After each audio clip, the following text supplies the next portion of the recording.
I finished reading volume 3 of Stars of Chaos. There are just two more volumes left in the series, and I'm a little sad that it's coming to an end. I keep saying it, but the story is really good, and it keeps getting more interesting as the story goes on. This volume picks up right where the last volume ended. The Western region has sent an envoy to Great Liang to offer peace, except all the things that the envoy has demanded were never going to be things that the Emperor would agree to, like conceding land and handing over the Emperor's 7-year-old daughter as a hostage. Things are very tense right now. The reinforcements that they were waiting for haven't come yet. Chang Geng is guarding the city gate, and the Emperor, who is his brother, joins him. And the Emperor tells Kung that if the city falls, he will abdicate the throne to him, that Kung should take the harem and the officials and leave through the secret tunnels. Chung tells him that he's getting ahead of himself, and soon after this interaction, there is a giant explosion. As it turns out, the Emperor had a huge stash of violet gold at his summer palace. This is a tightly guarded secret, but Gu Yun and Chung had already known at this point. The Emperor was having a trusted aide bring out the violet gold, but the aide was intercepted while he was transporting the violet gold through the secret tunnels. Because this was the real reason that the Western envoy was sent. They came in disguise to offer peace, but in actuality, this was their actual goal. At this point, it is definitely confirmed that there is a leak that is close to the Emperor. Chunggung was already having those close to the Emperor investigated, but everyone seemed to be in the clear. Then Chunggung realized that there is a person close to the Emperor, but doesn't work in the palace. He goes to Guyun to get some men to help him deal with the traitor, all while the city is being attacked. Guyun wants Chunggung to leave the city. Chunggung has no plans to actually do that, but Chunggung decides that this is as good a time as any to kiss Guyun.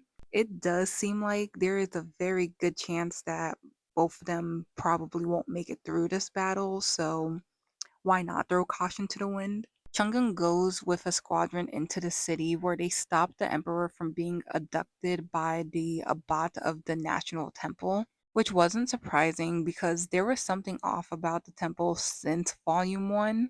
And with the emperor being very religious, of course, they would use that to their advantage. However, this was a very intense battle. It really looked like they were going to be done for, but their reinforcements finally came, but it was a really close call. And Guyun and Chunggung aren't in the best shape afterwards.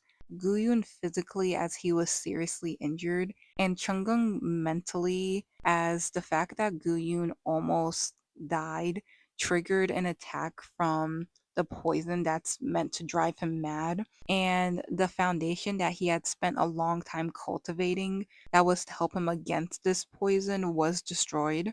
Guyun still doesn't know about the poison that is meant to drive Kungung mad, so he just thinks that it's a chi deviation. But even with this, they barely have time to rest. The capital is safe now, but they still have to deal with the invasions at their northern and southern borders. Gunyun is sent off north while Kungung stays in the capital. The Linyuan Pavilion also meets to pick a person to back that will revive the nation. Kungung ends up being chosen as that person, but they are cautious because of the poison that is in his system. But Kungung does take steps to stabilize the nation. It does, however, bother the nobility and they want to get rid of him. The emperor, being the paranoid man that he is, does get suspicious of Kungung for a bit. Meanwhile, in the north, Guyun and his trusted friend Shin Yi soon learn that Kungung was abused as a child and that he was poisoned by his aunt. Kungung does find out later that Guyun knows and he tries to run away, but Guyun was not having it.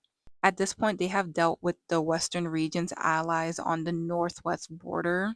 The nation is on its way to being stabilized, but they do have a bunch of people who have been displaced because of the war and corrupted government officials who do not like Kungung. However, he is the emperor's brother and now a first ranked prince, so if they want to get rid of him, they would have to do something drastic. like setting him up for treason, which is where volume 3 ends.